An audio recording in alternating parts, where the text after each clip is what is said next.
Hi welcome to అర్నాస్ with kitchen. ఒకే రకమైన టిఫిన్లు తిని బోరు కొట్టినప్పుడు, ఇంట్లో రుబ్బి పెట్టుకున్న పిండి లేనప్పుడు ఇన్స్టెంట్గా ఇలా చిట్టి చిట్టి ఊతప్పాలని ట్రై చేయండి. క్రిస్పీగా సాఫ్ట్గా చాలా టేస్టీగా ఉంటాయి. ఇందులోనికి కాంబినేషన్గా ఉల్లి పచ్చడిని కూడా చూపిస్తున్నాను. ఇంకెందుకు ఆలస్యమో ప్రాసెస్ని స్టార్ట్ చేసేస్తాను. మీరైతే వీడియోని స్కిప్ చేయకుండా చూసేయండి.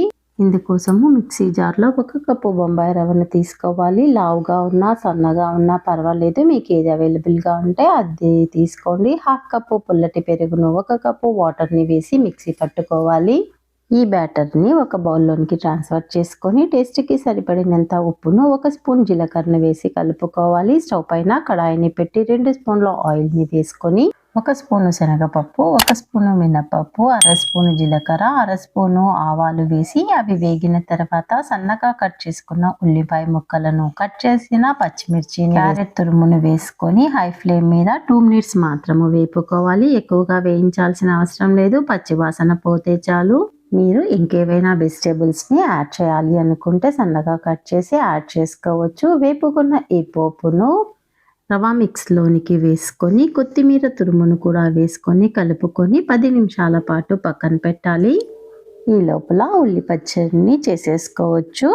స్టవ్ మీద ఒక కడాయిని పెట్టి 2 స్పూన్ల వరకు ఆయిల్ని వేసుకొని 1 స్పూను జీలకర్రని వేసి జీలకర్రను వేగనివ్వాలి. జీలకర్ర వేగిన తర్వాత 2 పెద్ద సైజు ఉల్లిపాయలను కట్ చేసుకొని వేసుకొని వేపుకోవాలి. కొద్దిగా ఉప్పును యాడ్ చేయాలి. ఉల్లి పచ్చడిని వేరొక మెథడ్లో ప్రిపేర్ చేసిన వీడియోస్ కూడా నా ఛానల్లో ఉన్నాయి. వాటి లింక్ని డిస్క్రిప్షన్లో పెడతాను, ఇష్టం ఉన్న వాళ్ళు చూడొచ్చు.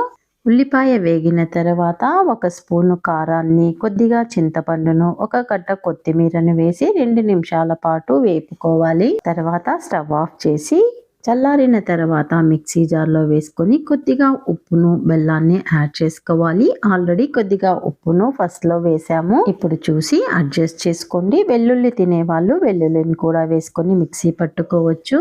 మరీ మెత్తగా కాకుండా కచ్చా పచ్చాగా మిక్సీ పట్టుకోవాలి. ఈ పచ్చడిని కప్పులోకి తీసుకోవాలి. పోపు వేయాల్సిన అవసరం లేదు, ఇలాగే బాగుంటుంది. మీకు ఇష్టం ఉన్నట్లయితే పోపును కూడా వేసుకోవచ్చు. పచ్చడి అయితే అయిపోయింది. రవ్వను నానబెట్టి 10 మినిట్స్ అయింది. ఇందులోనికి 1/2 స్పూను ఈనోను కానీ 1/2 స్పూను వంట సోడాను కానీ వేసి వాటర్ వేసి కలుపుకోవాలి. బ్యాటర్ కన్సిస్టెన్సీని వీడియోలో చూపిస్తున్నాను, ఒకసారి చూడండి. స్టవ్ పైన చిన్న కడాయిని కానీ లేదా పోపు వేసుకునే కడాయిని కానీ ఉంచి ఆయిల్ని అప్లై చేసుకోవాలి. 2 గరిటెల పిండిని వేసుకొని లో ఫ్లేమ్ మీద వేపుకోవాలి. వీడియోలో చూపిస్తున్నాను, అబ్జర్వ్ చేయండి. సైడ్స్ కలర్ చేంజ్ అయ్యి మధ్యలో మాత్రమే పిండిగా ఉంది. ఇప్పుడు టర్న్ చేసి 1 స్పూన్ ఆయిల్ని అంచుల వెంబడి వేసుకొని లో ఫ్లేమ్ మీద రెండవ వైపు కూడా కాల్చుకోవాలి. ఊతప్పము 2 వైపులా కాలిపోయింది, తీసి ప్లేట్లోకి వేసుకోవాలి. మిగిలిన పిండిని కూడా ఇదే విధంగా కాల్చుకోవాలి. ఫ్లఫీగా సాఫ్ట్గా ఎంతో టేస్టీగా ఉంటాయి. చాలా మంది పిల్లలు వెజిటేబుల్స్ తినడానికి ఇష్టపడరు. ఇలా పిండిలోనే మనకు కావాల్సిన వెజిటేబుల్స్ అన్ని కూడా వేసుకొని చేసుకోవచ్చు. ఊతప్పం కాలడానికి ఎక్కువ టైం కూడా తీసుకోదు.